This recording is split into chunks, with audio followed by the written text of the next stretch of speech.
Steve jobs का नाम तो आपने बखूबी सुना होगा।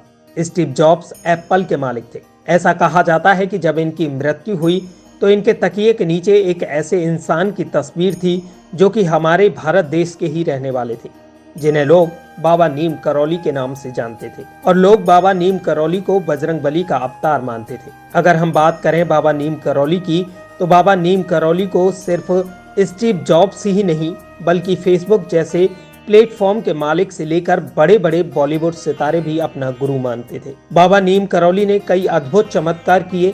ऐसा भी कहा जाता है कि बाबा नीम करौली ने पानी को घी में बदल दिया था। बाबा नीम करौली के बारे में कहा जाता है कि एक बार ये ट्रेन में सफर कर रहे थे और इन्हें ट्रेन से नीचे उतार दिया गया, तो वह ट्रेन घने जंगल में ही रुक गई और वहां से आगे नहीं बढ़ी। अब जो कहानी हम आपको बाबा नीम करौली की बताने जा रहे हैं, उसे सुनने के बाद आप हैरान रह जाएंगे। बाबा नीम करौली का वास्तविक नाम लक्ष्मी नारायण शर्मा था। इनका जन्म सन 1900 के आसपास उत्तर प्रदेश के अकबरपुर गांव में हुआ था। एक बार बाबा नीम करौली ट्रेन से सफर कर रहे थे, लेकिन उस समय उनके पास पैसे नहीं थे। पैसे न होने के कारण उन्होंने ट्रेन की टिकट नहीं खरीदी और ट्रेन में सफर करने लगे। जैसे ही टीसी आया और टीसी ने बाबा नीम करौली से टिकट मांगा, तो बाबा नीम करौली टीसी को टिकट दिखा नहीं पाए। तो टीसी ने ट्रेन की चेन खींचकर बीच घने जंगल में बाबा को नीचे उतार दिया। लेकिन जब ट्रेन को आगे बढ़ाने की कोशिश की गई तो ट्रेन वहां से आगे ही नहीं बढ़ी।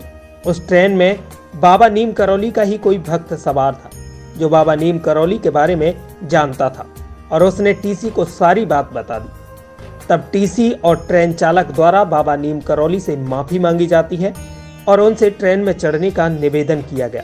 बाबा के ट्रेन में चढ़ते ही ट्रेन आगे बढ़ने लगी। वहीं अब हम दूसरे चमत्कार के बारे में आपको बताते हैं। एक बार बाबा के दरबार में भंडारे का आयोजन किया गया। इस भंडारे में दूर दराज के इलाकों से भारी संख्या में भक्त पहुंचे। इस भंडारे में घी खत्म हो गया और सभी कार्यकर्ता चिंता में पड़ गए कि इतने भक्त गणों के लिए प्रसाद कैसे बन पाएगा।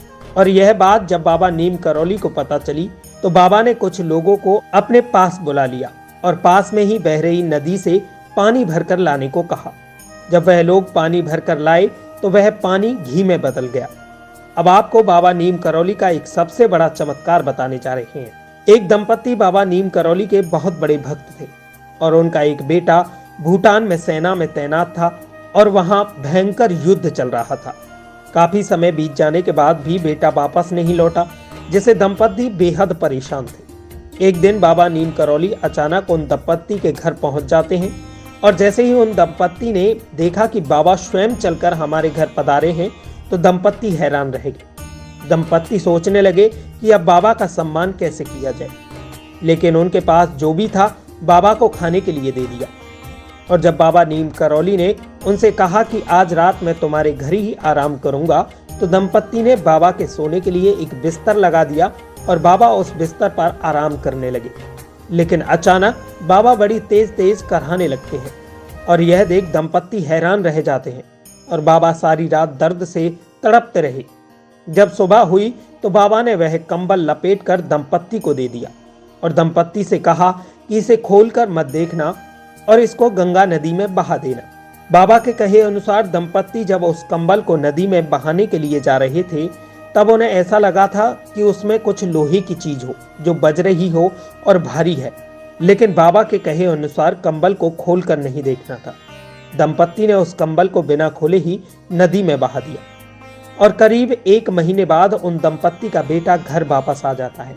और जब वह उस घटना के बारे में अपने माता पिता को बताता है तो वह हैरान रह जाते हैं। बेटे ने कहा कि उस दिन की बात है जब रात का वक्त था और अचानक हमारे ऊपर दुश्मनों ने हमला कर दिया और लगातार गोलियां चल रही थी।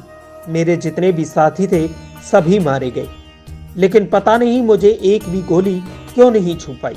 बेटे ने कहा कि मुझे ऐसा लग रहा था कि मानो कोई मेरी सहायता कर रहा है। दंपत्ति को बाबा नीम करौली के रुकने वाली रात याद आ जाती है और वह समझ जाते हैं कि यह सब बाबा नीम करौली का ही चमत्कार है। दोस्तों, ऐसे ऐसे संत हमारे भारत में हुआ करते थे। अगर आपको हमारी यह स्टोरी पसंद आई हो तो लाइक, कमेंट और शेयर करना ना भूलें। साथ ही हमारे चैनल को सब्सक्राइब जरूर करें। अगर आप बाबा नीम करौली के बारे में और भी जानना चाहते हैं तो हमें कमेंट सेक्शन में कमेंट करके जरूर बताएं।